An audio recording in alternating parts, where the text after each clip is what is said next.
Good morning and welcome to First Church Unitarian. My name is Cindy Malley and I am honored to serve you as one of your deacons. I want to let you all know that the ET will be meeting this week to discuss our open-closed hybrid status, so pay attention to announcements regarding that. And it's my responsibility as your welcomer this morning to pick one thing to lift up from Community Matters. So besides telling you to please read Community Matters, what I'd like to lift up is that next Saturday night is our stewardship celebration. So please go look at the links on Facebook or look in Community Matters. There are 3 different links. One is to sign up for food, another is to submit videos, and another one is to submit photographs. And the deadline to do all of those things is today. So please get on it and do it. It's easy. I did it yesterday. So with that, I want to welcome you to worship. Got to sign for stewardship stuff today.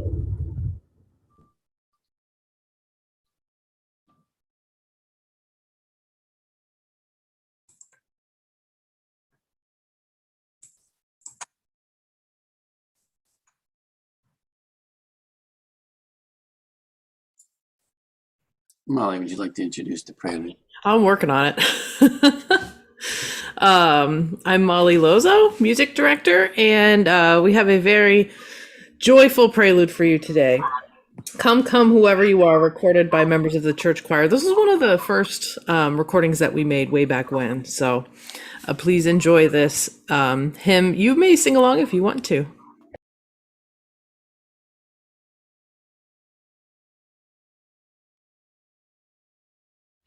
Come, come, wherever you are, wanderer, worshipper, lover of leaving, ours is no caravan of despair. Come, yet again come.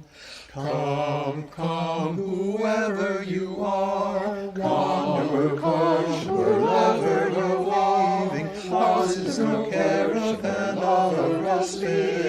Ours is no caravan of despair. Come, come, whoever you are, wanderer, worshipper, lover of leaving, ours is no caravan of despair. Ours is no yet again come despair. Come, yet again come.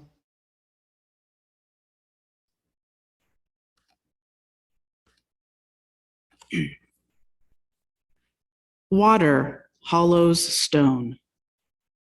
Wind scatters water. Stone stops the wind. Water, wind, stone. Wind carves stone. Stone's a cup of water. Water escapes and is wind. Stone, water, wind. Wind sings in its whirling. Water murmurs going by. Unmoving stone keeps still. Wind, water, stone. Each is another and no other, crossing and vanishing through their empty names. Water, stone, wind. The words of Octavio Paz. Let us worship. This morning, I'd like to invite Natalie to light our chalice and lead us in the words of our covenant. Molly went to find her. Okay.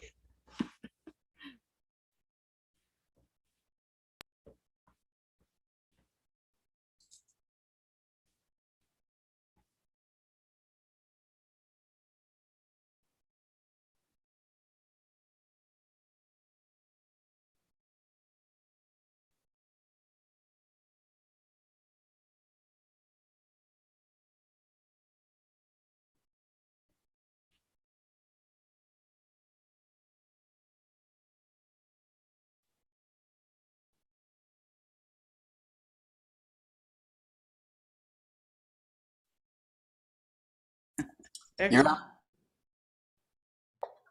Is it our turn? Yes. All right, ready? Let me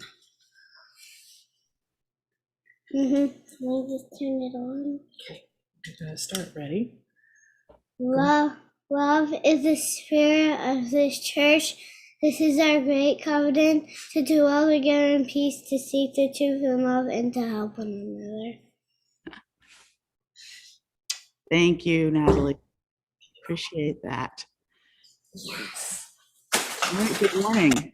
I join with Cindy and Molly and Natalie in welcoming you to First Church Unitarian here in Littleton, Massachusetts. That's where I am in any case. My name is Lara Hoke, and I'm the minister serving this incredible congregation. I'm so glad you've joined us this morning, whether you're coming back for the umpteenth time or whether you're brand new with us this morning online, either here on Zoom or watching the YouTube live stream. If you're new with us, we give you a special welcome and hope that you'll check out the church website if you haven't already, fculittle.org, and you can learn a lot about us there. You can also click on what you'll see is the virtual pew card and fill that out if you would like one of us to contact you. So welcome. It is good to be together on this day. This is the first Sunday in the Christian season of Lent. So we remember that it was Ash Wednesday, this past Wednesday, and Lent is that Christian season leading up to Easter.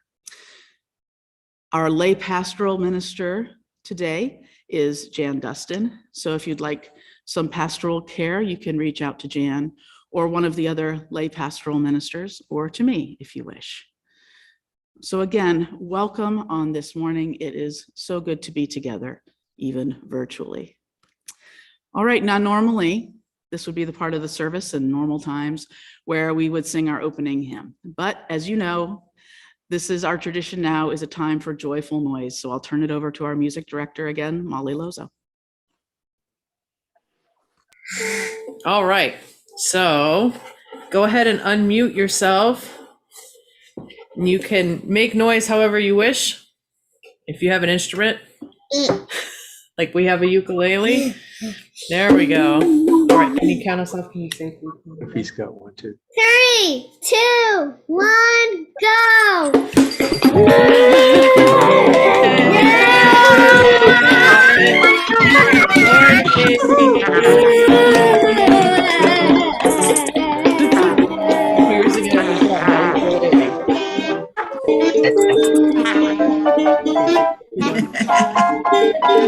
Three, two, one, stop.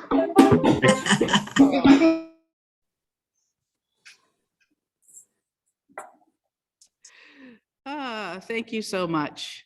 That's always a ridiculously fun time. So thank you, thank you. Okay, let us turn it over now to our wonderful Director of Religious Education, Thea Shapiro, for our Time for All Ages. Mike, I'm going to let you turn the page and see how it goes. Yeah, I'm sorry? I'm going to let you turn the pages. We'll see how it goes. Okay, well, you got to give me 2 Oh, seconds. sorry. No, it's okay. I just didn't realize this. Oh, I'm sorry. I thought I said, let's try it. No, it's okay. Just a couple of more seconds. Sure.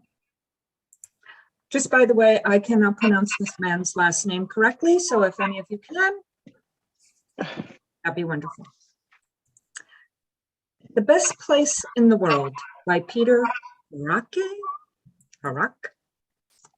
Hare and his friends, the rabbits, were sitting atop of the hill. They were looking down at their meadow. The meadow was beautiful. Do you think this is the best place in the whole world? Hare asked his friends. Of course it is, said the rabbits. It's the place where we run and play chase together. But surely we can run anywhere, said Hare. The rabbits didn't hear him. They had already started running. What do you think? Hare asked his other friends. Is our meadow the best place in the world? Definitely, said Bear. But why? Asked Hare. Because of the bees, said Bear. And where there are bees, there is honey. I love honey. And most of all, I love sharing it with you. But bees and honey are everywhere, said Hare. Hare saw the little birds. What do you think, he said. Is our meadow the best place in the world? Yes, said the little birds. But why? Asked Hare. It is surrounded by trees, said the little birds. We love singing to you from high up. But there are high trees everywhere, said Hare. And he went to ask Duck. This is definitely the best place in the world, said Duck. But why? Asked Hare. I like swimming in the stream, said Duck. But there are streams everywhere, said Hare. Still, oops, hold on. Can't see the words. Still looking for the answer, Hare visited Owl. Do you think our meadow is the best place in the world? He asked her. Owl didn't answer. Instead, she said, you have asked us all this question. Why don't you explore the world and find out for yourself? The next morning, Hare left home and set off to look for the best place in the world. He soon found himself walking through the most wonderful fields and orchards. The rabbits would like running here. Maybe this is the best place in the world, said Hare. He saw gushing rivers and waterfalls. Duck would love swimming here. This could be the best place in the world, said Hare. Hare climbed the mountain. It was so peaceful here. It's so high. I know the birds would love it, said Hare. Perhaps this is the best place in the world. Eventually, Hare reached the sea. The sun was like a pot of honey. And he thought, I know that bear would love it here. This must be the best place in the world. After traveling all over the world, Hare came to the desert. He lay down and looked at the stars above. He thought about Owl and all the beautiful places he'd seen. He felt lonely. Suddenly, he knew the answer to his question. He jumped up and ran through the desert, over the hills, up the mountains, across the fields, through the woods, all the way home, because the best place in the world is where your friends are. Thank you.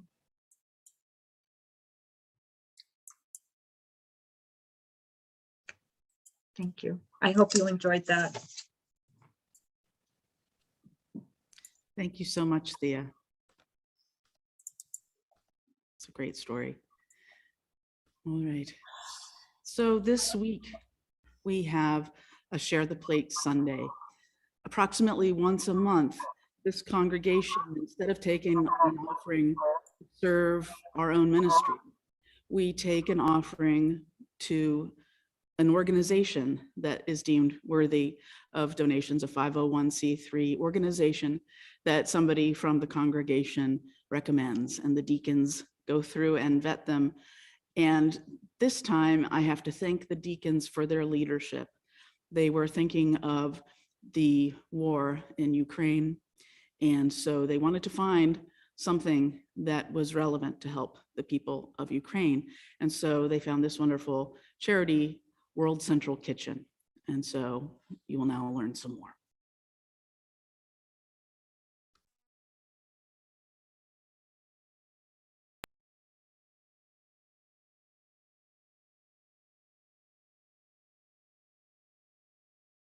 So guys, I'm here in the town of Medica, right southern Porter in the border of Poland. Here is where we have the World Central Kitchen feeding facility. There is this road that people come from Ukraine. Ukraine is like 500 meters. In my back, I use visible to be walking, and what you're gonna see is that people don't stop arriving.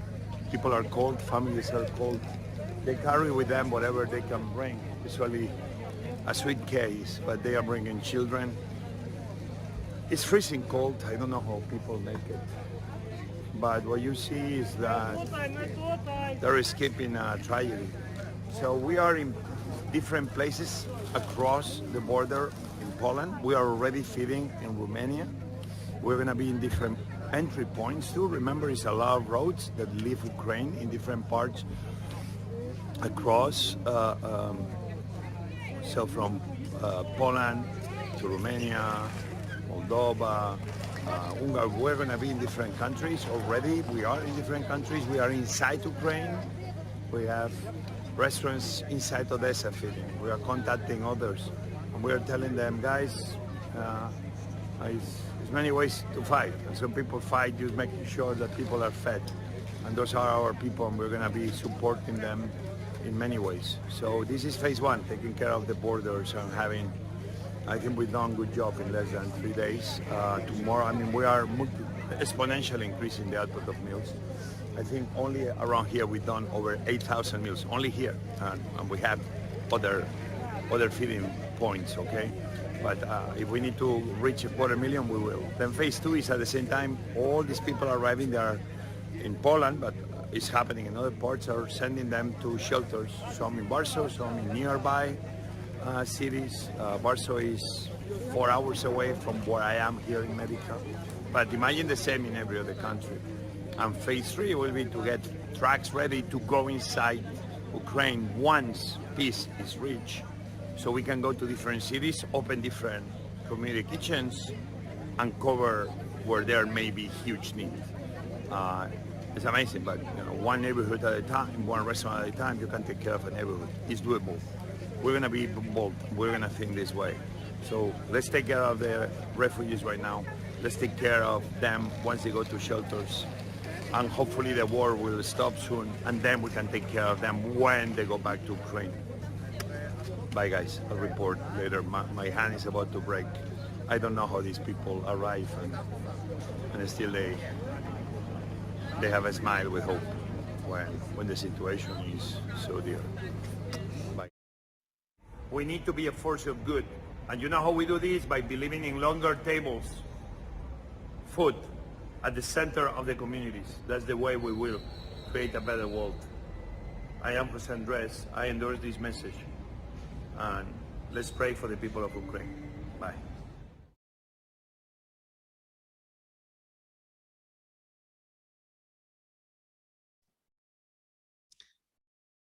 Thank you, Deacons, for finding that organization. And thank you, Mike, for putting together that presentation for us. If you would like to make a donation to World Central Kitchen, you can go to their website. It's WCK, World Central Kitchen, WCK.org. Or you can make a check payable to World Central Kitchen and mail that to World Central Kitchen, Attention Donor Service Team, 200 Mass Avenue Northwest, or NW, 7th floor, Washington, D.C., 2001 is the zip code. I'm going to put that into our chat, and later on I will put it on the YouTube screen. This morning's offering for the good works of World Central Kitchen in Ukraine will now be given and received in grateful appreciation.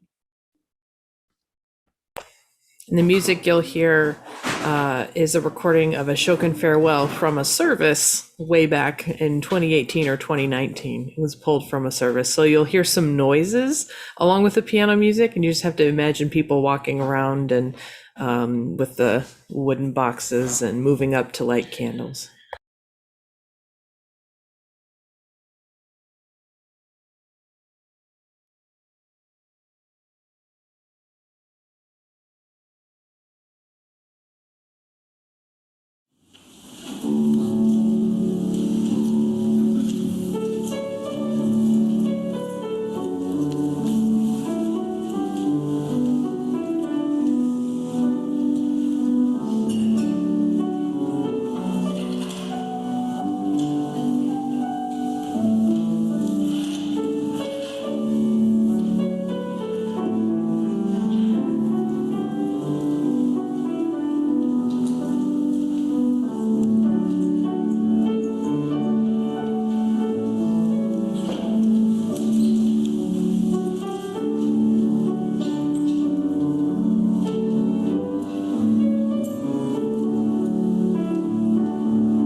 Thank you, Molly.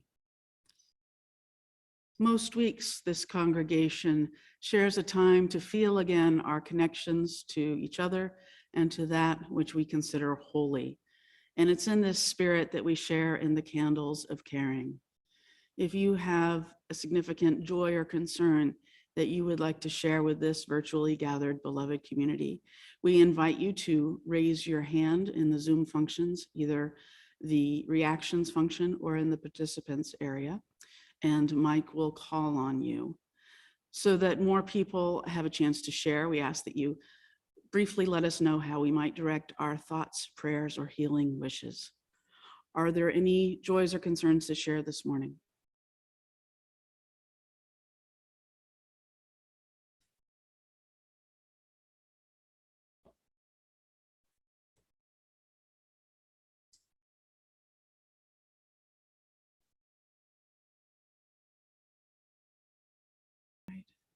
Seeing no more hands and not hearing anyone unmute, I'm going to light one last candle and let this candle represent all those joys and concerns that are with us this morning, but that remain unspoken.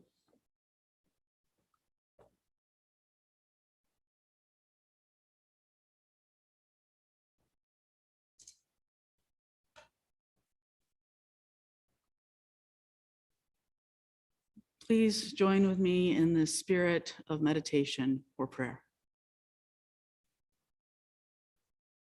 Once again, we have come together in love and trust, sharing those cares dearest to us with this virtually gathered beloved community. Let us hold in our thoughts and our prayers those joys and concerns that were spoken aloud this morning, as well as those that remain unspoken, as we share together in a time of sacred silence.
Amen, and blessed be.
in the best of all possible worlds, we'd be worshiping here together in the sanctuary without a care in the world.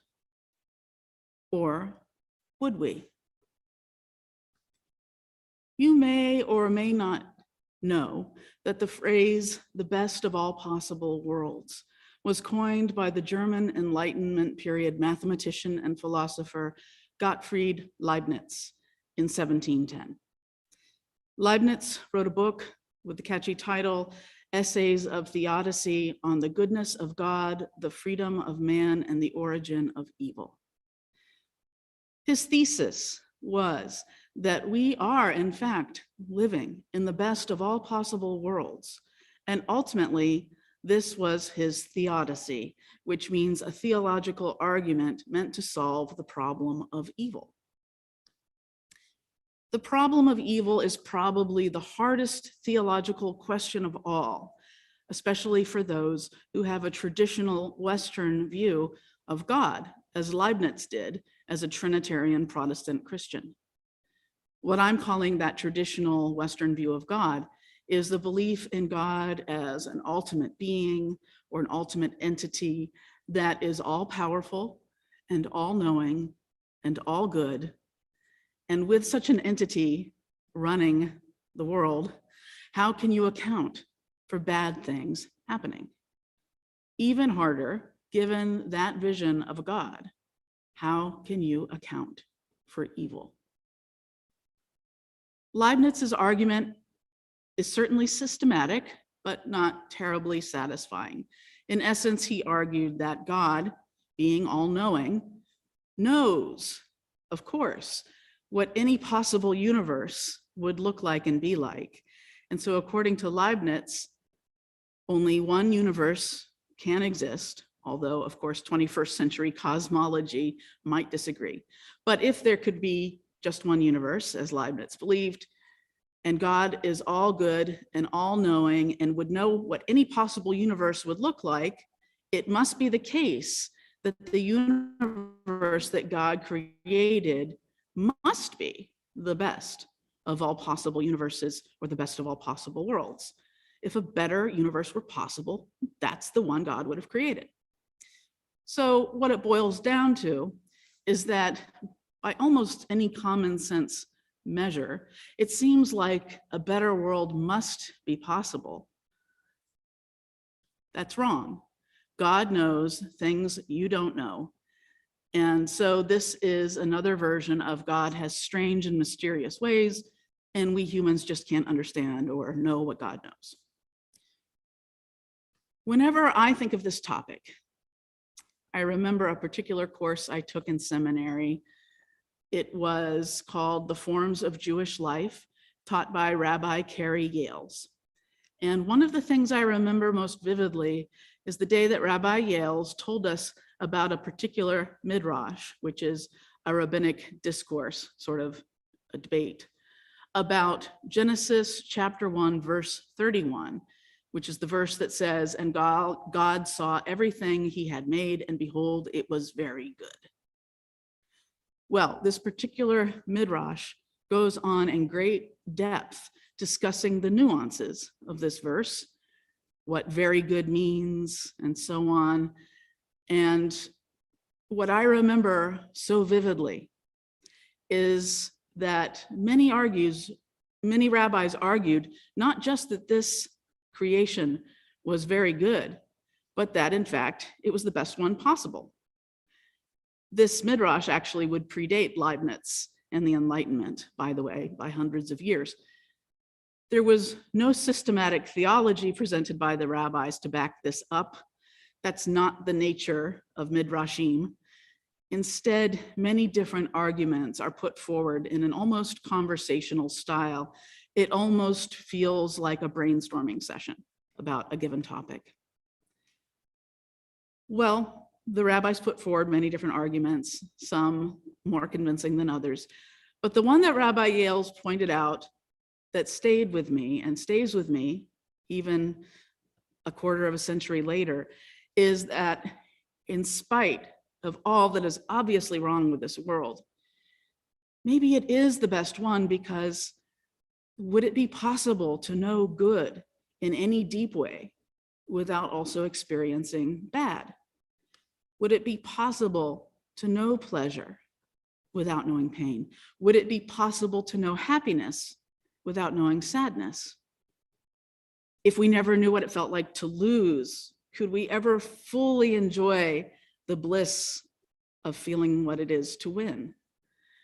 And so we might think that this world is lacking because it has pain and sadness, but without pain and sadness, could we even begin to comprehend, let alone savor and appreciate pleasure and happiness? I still don't believe, personally, that this is the best of all possible worlds, but I have to admit, there's something about this particular argument that does always give me pause. It's almost, in a sense, it reminds me a bit of Taoism. In Taoism, it is said that everything contains a kernel of its opposite, of its own opposite. So happiness contains a kernel of sadness, and sadness contains a kernel of happiness. Yes, you could argue, of course, that God could have created a world where happiness and pleasure exist without their polar opposites. And I suppose that's theoretically possible, but it's almost impossible to conceive of it without it seeming like those hard to swallow images of heaven where everything is perfect. How could everything be perfect if everything were clouds and harps and angelic smiles? Wouldn't it be almost creepy, weird, monotonous, not perfect? So you sort of see the rabbi's point, as strange as it may be. And to take this to the toughest theological place, the problem of evil, could there be goodness in the world without badness? Could there be righteousness and virtue without evil and sinfulness? Could we experience the beauty of mercy and random act of kindness without knowing what judgment and random acts of cruelty are? Now, if I think of the worst kinds of evil, for instance, evil done to children, I really can't think of anything to make it seem like it could be balanced out by any kind of good, full stop. And so in the end, though there's enough to chew on with this midrash that I still think of it all these years later, it's still not quite powerful enough for me to explain the worst kinds of child abuse, for instance. Of course, like many modern Unitarian Universalists, I don't have a traditional God concept. I don't believe in anything like an ultimate being or entity that is all-powerful, all-knowing, and all good. My version of the divine, I suppose to use Dungeons and Dragons jargon, is something like chaotic neutral. But even that doesn't really work because my version of the divine really isn't personified at all. So I don't feel the need to prove that this is the best of all possible worlds. In fact, according to modern cosmology, this might not be the only world at all. It might not be the only universe at all. The multiverse theory has become quite popular. So this might be just one of infinite possible worlds. And I wonder if Leibniz would have said that all universes are perfect. I don't know. If you were familiar with Leibniz before this homily, perhaps you're also familiar with the 1759 novel Candide by French Enlightenment philosopher Voltaire. Voltaire wrote Candide in large part to satirize the optimistic theologizing of Christians like Leibniz. Though the character Candide is carefully indoctrinated with the "this is the best of all possible worlds" theology, in his adventures, he encounters hardships and misery that push him to his limits. And toward the end of the story, he encounters a character called the Turk, who is in fact Muslim. And the Turk states an alternate point of view. The Turk says, let us cultivate our own garden. And so Candide is inspired to give up theologizing and philosophizing for the comfort of practical work and pursuits like gardening. This world, this universe that we're in, might or might not be the best of all possible universes. But I can tell you this, it's my favorite universe. It's like what I said at my last St. Francis Day sermon. My dog, Diggory, is the best dog of all time. He is the best of all possible dogs to me. This is not to say that his behavior is always perfect. It isn't.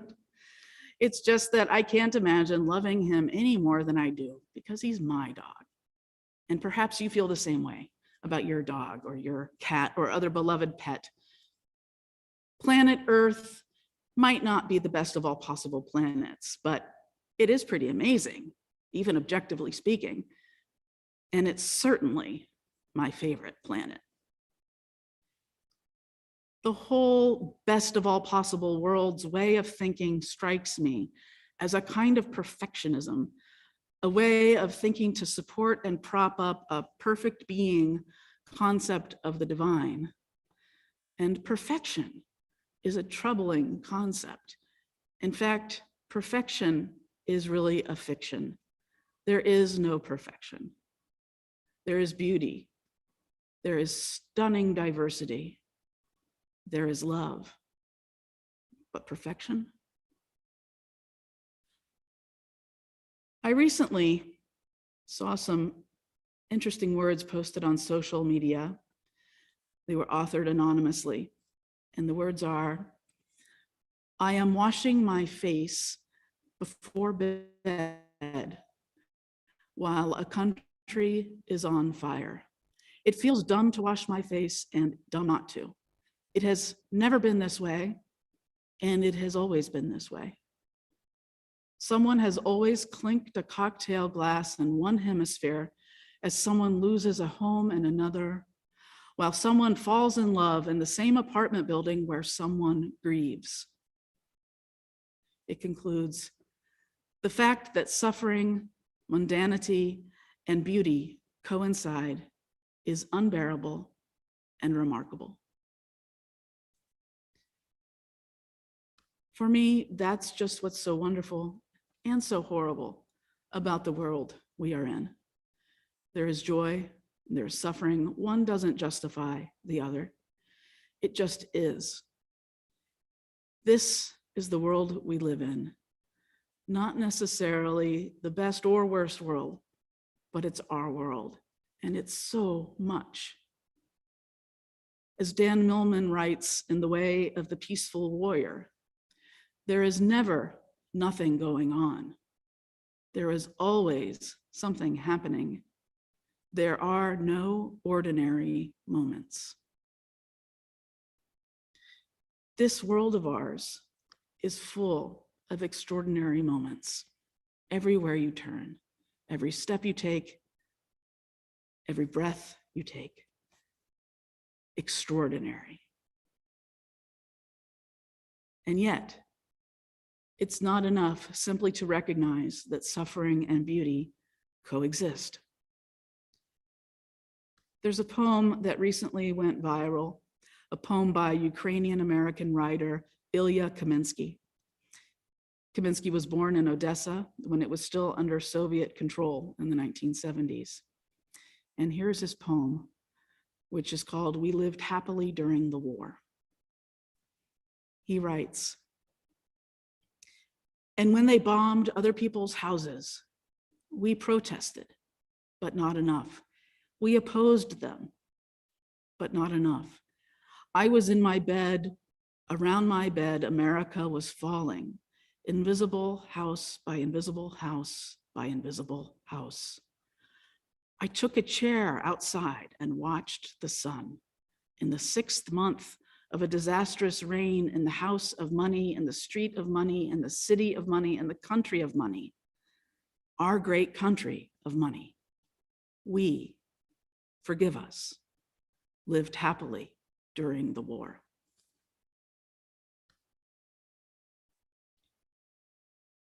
Kaminsky's poem, for me, is a powerful reminder. It's not enough to passively accept this world as it is. It's not enough to sit back and accept that pleasure and suffering coexist. To do so, to live happily during the war, and to do no more than that, is to be complicit. There's no theology or theodicy that can explain away suffering and evil. The only way this world has any chance to become something like the best of all possible worlds is if we actively work to make the world better, to help those who are suffering, when possible, to work to end the suffering. I agree with Candide that in the end, it is best to cultivate our own garden, but with the caveat that our own means all of us, all of humanity.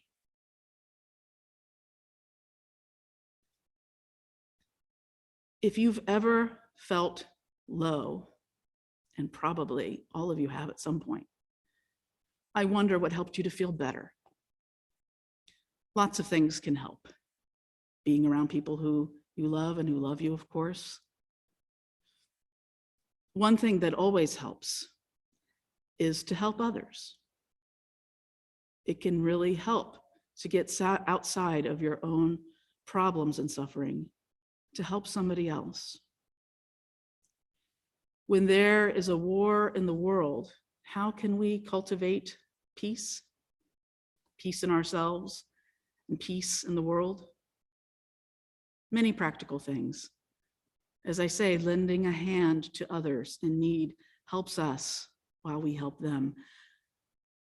Ask, how can I help? This morning's Share the Plate opportunity is one way. If you're able, I hope that you will participate in that. We can find other ways. What else can we do?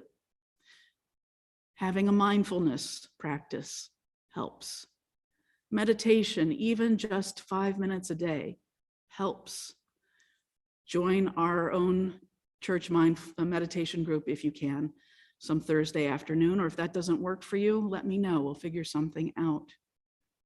Because it's like being on that plane, you've got to put your gas mask on first before you help those around you. We all will function best in this world for ourselves and for others when we are grounded spiritually. Being part of something bigger than yourself always helps. Being part of a community that cultivates peace and works to help heal the world helps. How can First Church Unitarian in Littleton increasingly be that community? Peace is more than the absence of war. May we at First Church Unitarian find ways to cultivate peace in ourselves and our world. May we be a part of making this a better world. May this be what brings us comfort, making a better world together. May it be so. Blessed be, and amen.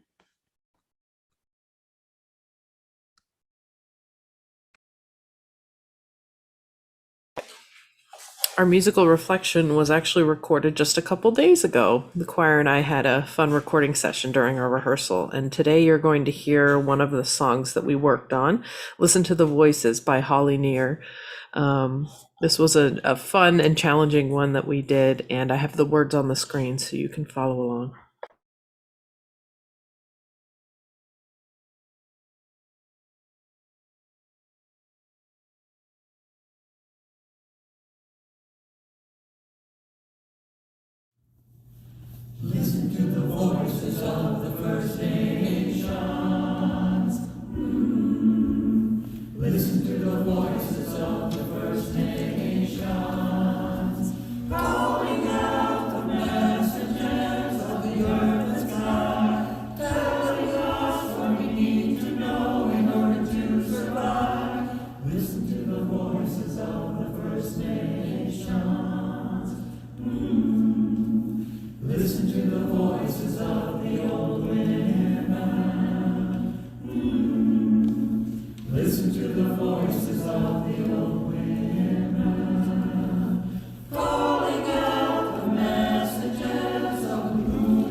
Thank you, Molly and choir. That was beautiful and powerful. And I want to thank Cheryl and Mark for today's beautiful flowers. In case you didn't see them, they're actually here in the sanctuary as well as the picture you saw, of course, thinking of Ukraine. All right, I want to invite you for our closing words, as has become our tradition when we're online, to put your hands to the side of the screen and feel the energy of each other. See our hands almost virtually touching as we listen to these closing words. May we indeed listen to the voices. Listen to the voices of wisdom among us. Listen to the voices that can point us in a better direction. I close with the words of Khalil Gibran. Keep me away from the wisdom which does not cry, the philosophy which does not laugh, and the greatness which does not bow before children. May we cultivate peace and go in peace. Blessed be, and amen. Our postlude today is called Road by George Winston.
Thank you, Molly. That's a beautiful piece.